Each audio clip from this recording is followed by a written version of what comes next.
Actually, I'm not gonna do a time lapse. I'm gonna actually go through with this. So here we go.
So, if anything, aluminum you'll get like a lot of chunks inside of the blades of the burr. So you can hear it's like smooth at first, earlier, and then you can hear that aluminum chunk getting stuck in here, and it'll kind of ride on here, like it'll make a buzzing noise. So you get yourself something sharp, like a chisel, and you're gonna pluck these out. So, yep. It's not too difficult to pluck these out.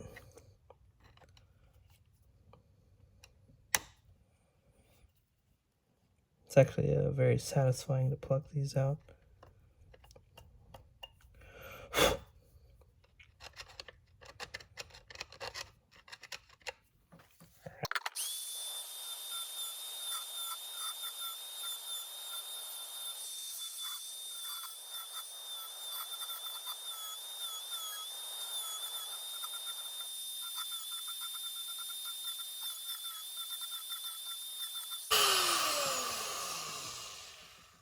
It's looking good. And this thing is just ripping straight through this aluminum. Let's clean it up again. Yeah, you can see all of that. I feel like a dentist.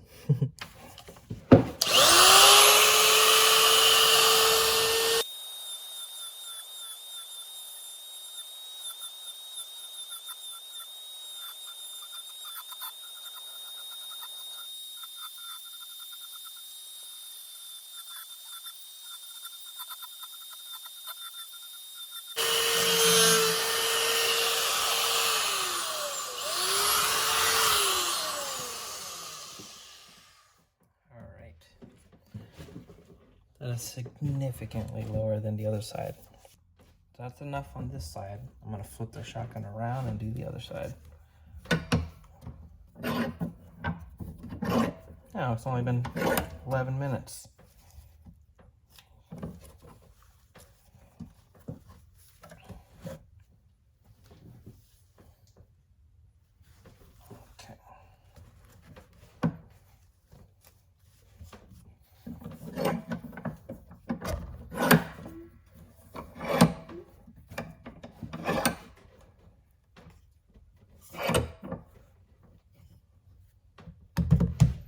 Okay.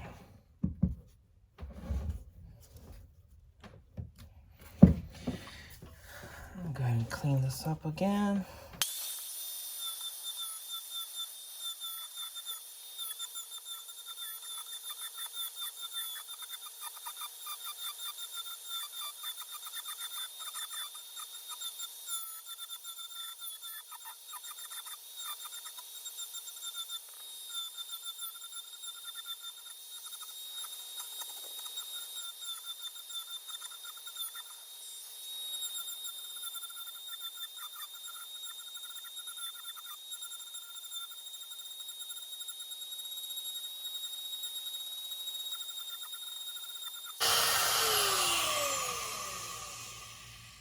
Yeah, it's really good.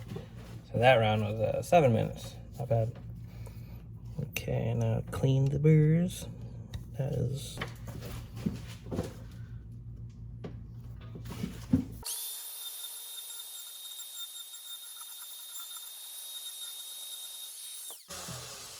I don't feel like rotating the gun again, so I'm going to make this longer so I can get onto the other side. Because if I go on the other side, I'll hit it with the chuck, and that would scratch up the finish.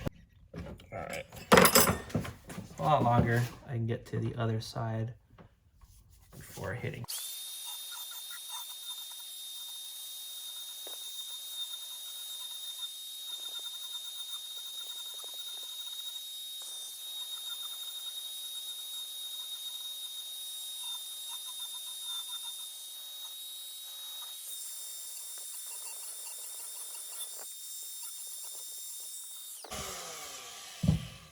All right, so that's looking really good. So you take a look. I guess it's hard to tell, but from the side you can see it goes way into it. And I'll say it had some time over here because I was trying to get rid of the text. And then on this side there was text up high. I think it said like Nashville or some Knoxville or something on the other side. So the inside's still sharp. The outside's a little sharp. I'm gonna hit that with some sandpaper. But the inside I'm gonna grind away to make that rounded off to make it a lot bigger. A bigger port right here. So we're gonna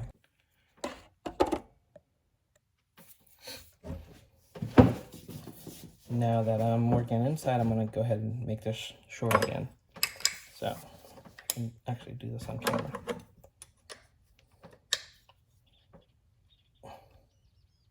Nope, wrong way.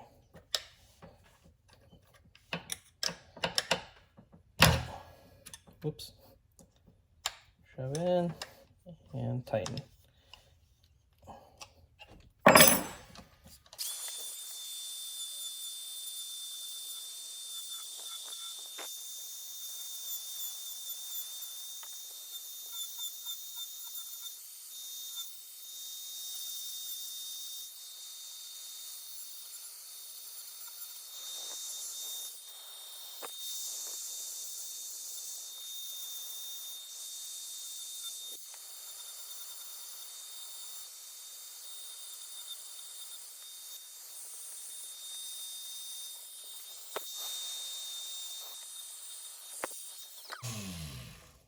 All right, that looks really great.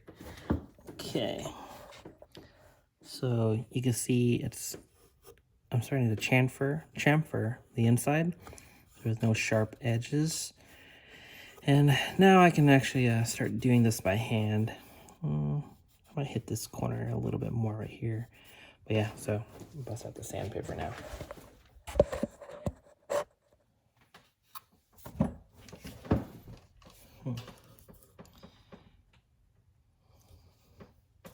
Actually, I'm happy with the left side, so let's rotate the gun.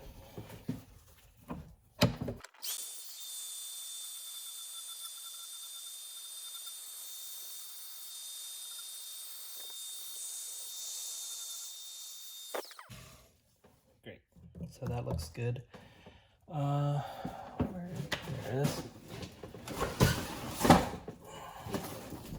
So I'm gonna have to mute when I use this tool. This is a actual knife sharpener, fork sharp knife and tool sharpener. And this, for some stupid reason, mine squeals like a freaking pig when you're using it. So I'm gonna let it screech for a second, just so you know what I'm talking about, and then after I'm gonna mute the video so it doesn't screech like crazy. Right.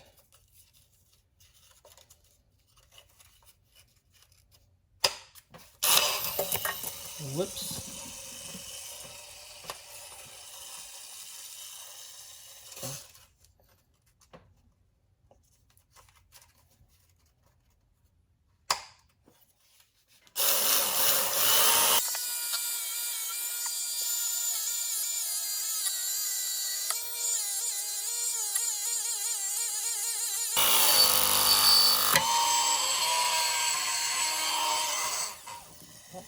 There goes that belt.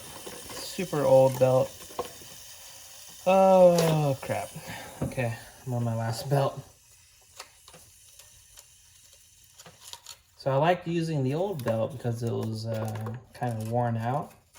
So this one's a new belt. I'm kind of worried it's gonna eat too much.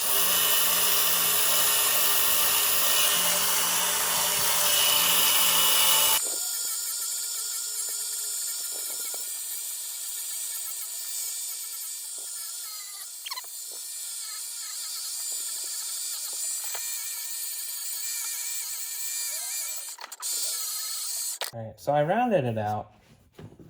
I guess having it round is the best bet, but I typically like geometric shapes to when I'm doing things. But rounding is the best option here, so let's go with that. Flip the gun around. So this tool is kind of hard to use. I would say the die grinder was a lot easier to use, but the Workshop miniature belt sander is very difficult to use. Even when using sharpening knives, this thing is kind of difficult to use because the top part is underneath a ball bearing, so this is hard. And when I touch spots with the top, it will bite into it. And I'm trying to use just the belt side, so, all right.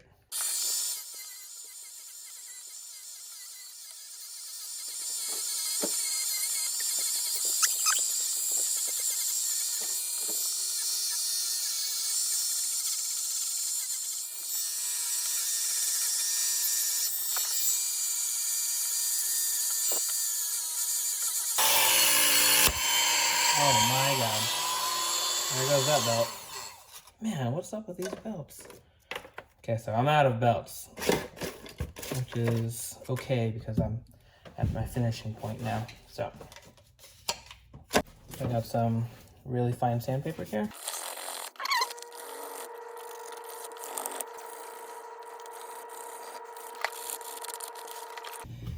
Okay, so let's make something. Because doing this by hand sucks.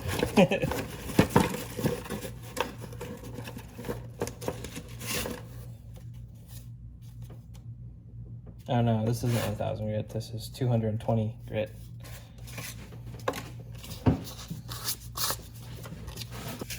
Good old Sharpie.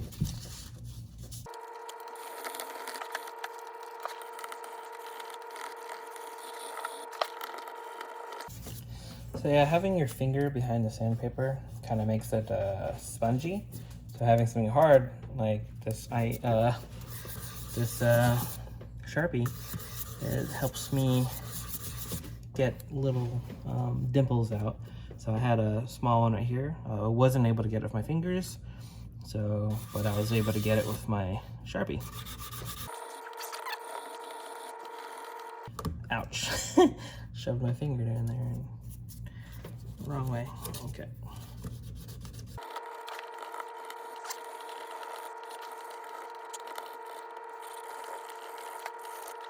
So I'm just making sure all these sharp edges are gone.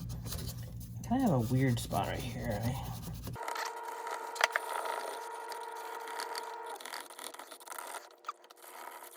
All right, so pretty much good with the 220. So I'm gonna get this wet and then start wet sanding this. Need a bottle of water. 48 minutes, not bad. All right, back with it wet.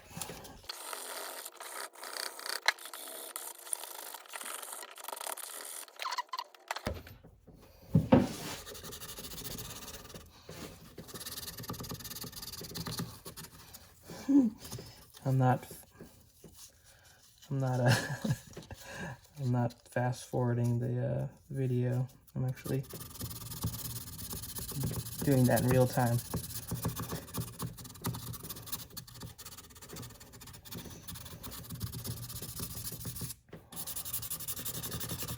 Cool. Okay, I think that's good with the wet sanding. Let's clean this up.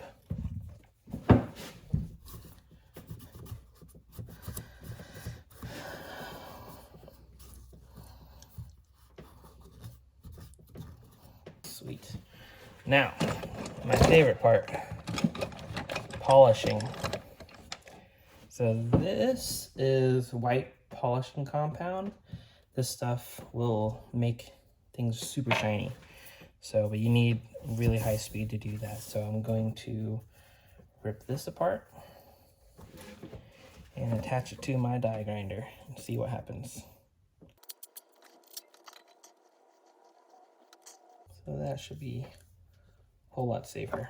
Because that freaking die grinder is wicked fast.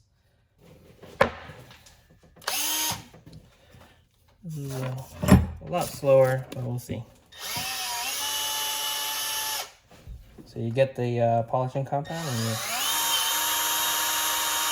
you rub it into the cotton. So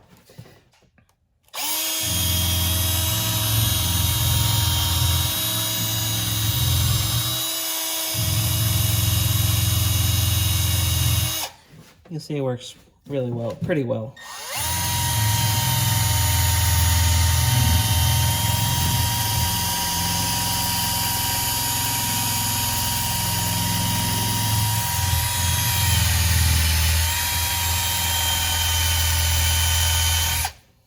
So it's already shining.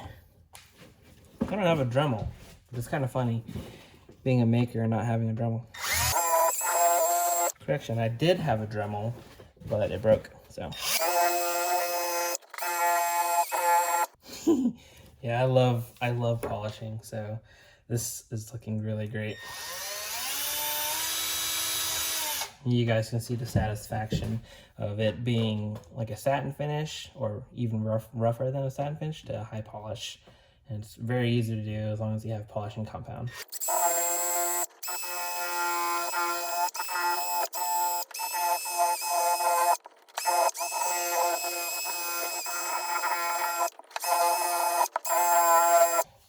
Woo, look at that. Man, that's super nice. Wicked slick. All right, so that's pretty much it. Let's get a close-up on that. That is very shiny. No sharp edges, even on the inside. Oh, sorry, camera. No sharp edges even on the inside. So I'm gonna stop with that video. All right, guys. Yes, I'm in my pajamas. So, all right, I'm gonna put it together and show you what it looks like. All right, guys, so I'm pretty much done with the loading port. I ended up having to get a new bolt release because the stock bolt release that was on there, after drilling and tapping, the button started spinning in place, and when I put the extension on there, the little Texas flag, it just kept flopping down. And I tried welding it, and I just started messing it up beyond repair. So, but I did actually got it repaired, but I didn't. I don't like it. So, anyways, I got this G and G bolt release. I think it's G or B, one of the two. Well, you just look up bolt release for the Benelli, and you'll find this, and it's compatible with the clone. So, polished loading port. I don't think it's necessary to do it, but it's nice to do it. And it's nice to take the edge off of this this receiver right here, because it tends to be sharp, and you know, you can cut your finger on it. So now when you're loading, you can ride your thumb on the receiver pretty nice. So you see my thumb's sliding like that. You can load from the shoulder, you can load from high ready, slide your thumb on the receiver like so. And on top of all that, you can have fun with your shotgun. So you can sit there and watch TV. And again, I wouldn't do this in a firefight or anything. I'd be behind cover loading the shotgun, or I think the fight would be over with the shotgun anyways pretty quickly. So, but you know, it could be in many different scenarios. So you can load dual load by grabbing two like this, putting the first shell on the carrier like so, putting your hand, opening your hand, keeping your thumb in the back, and just riding both shells in. That's doubles. You can quad load, so grabbing 4 shells like so, putting the first one on the carrier, lifting your palm up like so, and then pushing the first 2 shells in like so, and then the second 2 shells like that. So last 2, I think I have room for one more. That's it. Okay, that's it. So that was, you can tell, was a lot of fun to do. And I do recommend doing this if you have the tools and the experience of how to use it, how to use power tools like that. If you have a Dremel, you can do it as well. Just be careful, make sure you tape everything up, and then hold with 2 hands, make sure you're steady, so you can just get that nice smooth edge without it running off and scratching your receiver. So again, I'm going to demonstrate loading quad load and then going to doubles. So quad, holding the 2 shells and the shells on the palm right here. 1, 2, 3, 4. Doubles, 5, 6. I think I can get 1 more shell on there. 7. So yeah, that's pretty much it with the Benelli clone. I went shooting this the last weekend, and this thing was a blast. It was so fun to skeet shooting. I attempted hunting with it, but I didn't see anything at that night. No pigs. So, all right, guys, take care, and thanks for watching.